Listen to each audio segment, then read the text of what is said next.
Who did we have on our first team of the Super Hot Fire 5? We had the Los Angeles Lakers. I feel good to start the new year with a W. Um, Tough game, tough on the defensive end for everybody, but we still learned each other and we're able to do it while getting wins. So it's good, Start the new year off right.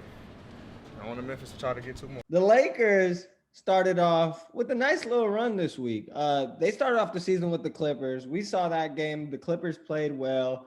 They wanted to prove that they were the Kings of LA, as we talked about last time. And they pulled off the win.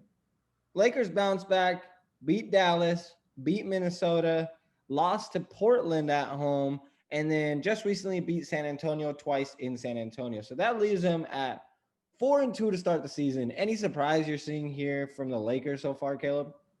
No, not really. I think the reactionary, I don't know, just the overreactions to the two losses to Portland and the Clippers, which, like I said in our season prediction, our opening night thing, I thought that the Clippers would win that game. They did. But the Portland one, okay, the coach did come out after the game and say that they would look like they were stuck in the mud in the game. But it's just overreactions to it all. I'm not going to jump to any conclusions. I think they've looked pretty good, relatively speaking. They're trying to bring Montrez and Schroeder in to the fold. It's not going to be a seamless fit right away, but I think they're going to be fine. Yeah, I agree with you. I think they'll be fine as well. We expected them to lose that first game and then bouncing back, winning those next two games. Like you mentioned, those overreactions were pretty funny. I saw a lot of people were saying the first game, they're like, see, Montrezl Harrell's a terrible defender. They didn't need to get Montrez.